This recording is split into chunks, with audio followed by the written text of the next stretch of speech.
Now, potatoes, the onions and carrots have cooked down a little bit. They got a little soft, as you can tell. Nice color into there. Beef's pretty much almost done cooking, but not fully there yet. So now is the good time. So now at this point right here, what we want to do is get a little water.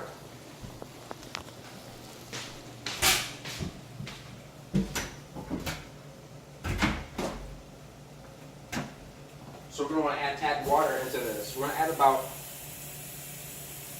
2 to 3 cups of water.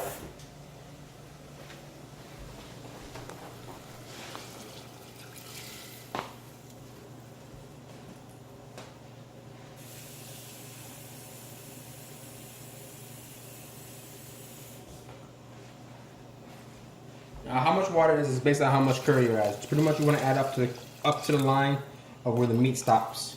So right about there is where the meat stops. Everything is at. So, and at this time we're going to add in.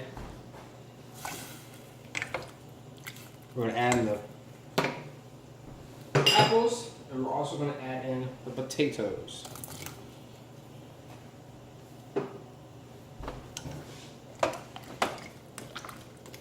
So curry, you want curry to be. It's not a full liquid. You want it to be chunky. Chunky is the whole point of the liquid. It's gotta have some sauce, but also it has to have substance because you want to be able to see the meat in it, see everything else in there. So right now, I'm gonna taste it.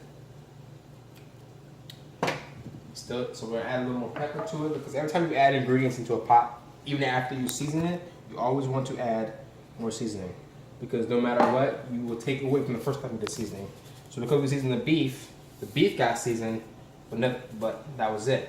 So now we add seasoning to the vegetables, and now we add more water to water to this. Now we're seasoning the water and the potatoes. So you always want it's all about adding seasoning because no matter what, the first seasoning it's pretty much gone now, but it's all flavored into the meat. So every time we add more seasoning, we'll add more and more and more.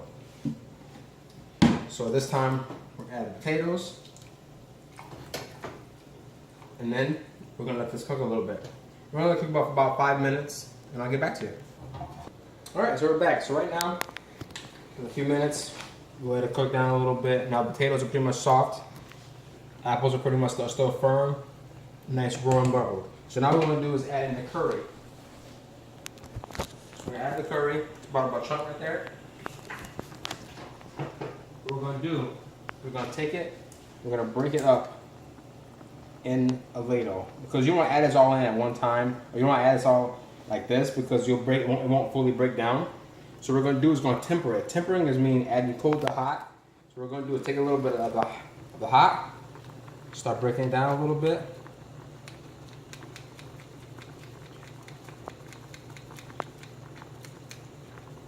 Pour a little bit in. Take a little bit more.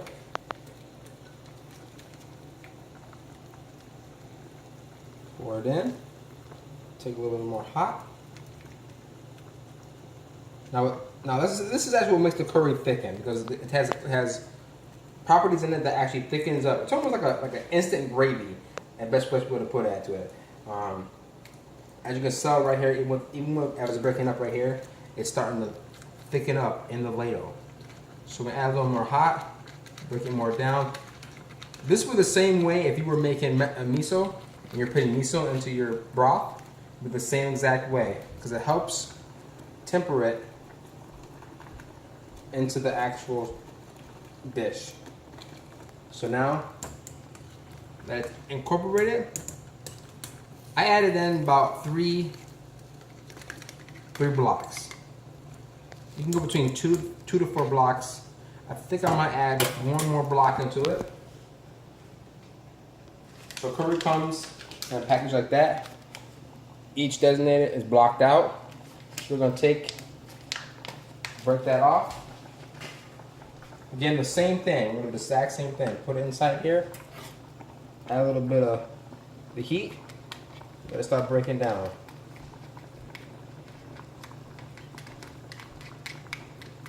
Pour it out a little bit. Add some more of the liquid back into it. Keep breaking it down. Oh, a little bit up a lot. That's okay. Break it down. Put it right in.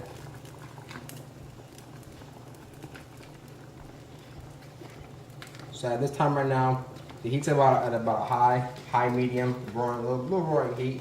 Because what we now want to do, we want to thicken this up. Okay, so we have already added in the curry. So now what we're trying to do is thicken up that curry some more. Get the rest of that off the spoon.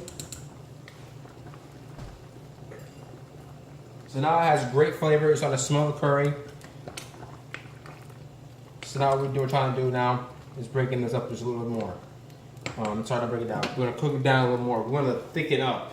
You know, right now it's that liquidy form. It's got the flavor already in it. But now it's just too loose. We want to break it down just a little bit more. We want it to be a nice thick, not so much a thick like gravy, but you want it right before it becomes that thick gravy. So it's nice spoonable, but also it sticks to your rice, sticks to your spoon, and has nice flavor to it. So we're gonna let it cook down a little bit. So while cooking itself down a little bit, we're gonna come over here to the rice. Took off the rice. It's my steamer. Again, what I did was rinse the rice off about 5 times.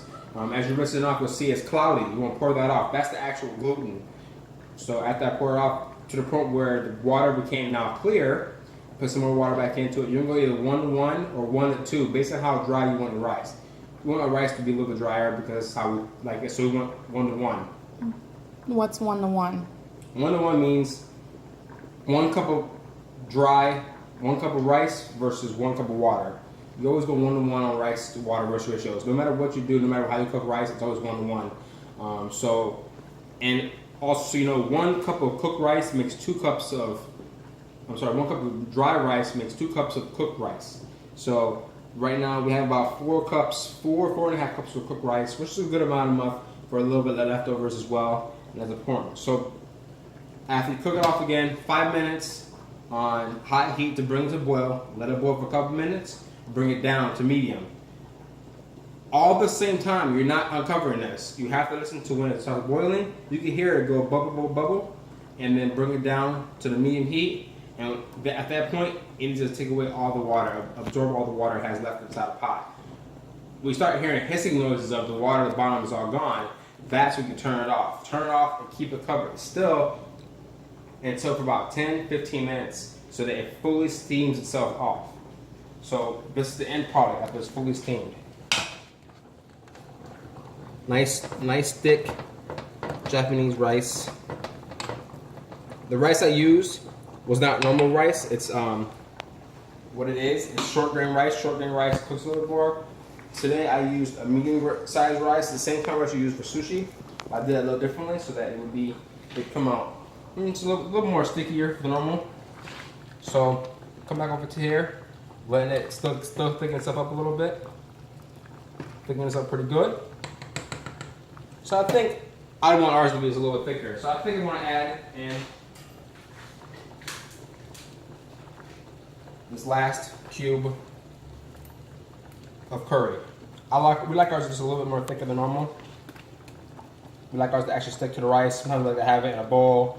Normally we like to have curry and with a plate. With a little rice, a little curry, and then also you add in a sunny side up egg. Sunny side up egg is really good with that because it gives us a little flavor, a little extra as well of it, and a little protein. Just in case you're not doing a full beef protein, but we are pretty much.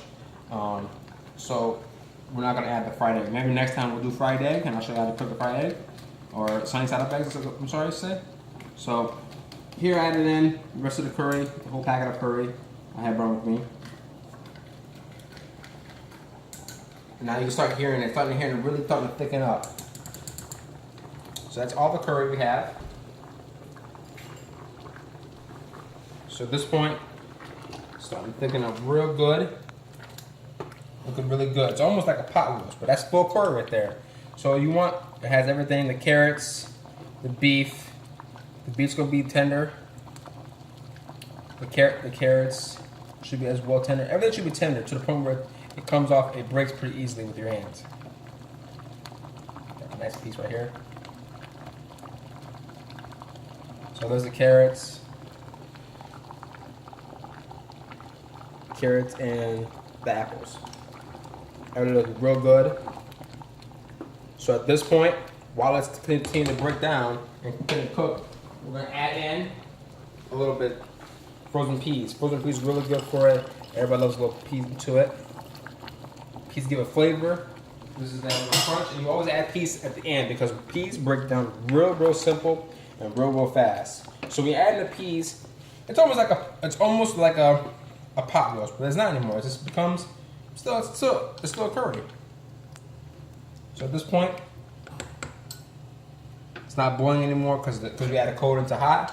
We're gonna bring it back up to the boil. That's pretty much it. This is how you make your curry. So again, this is Andrew Bush or Cake from Cake's Corner. I'll see you next time.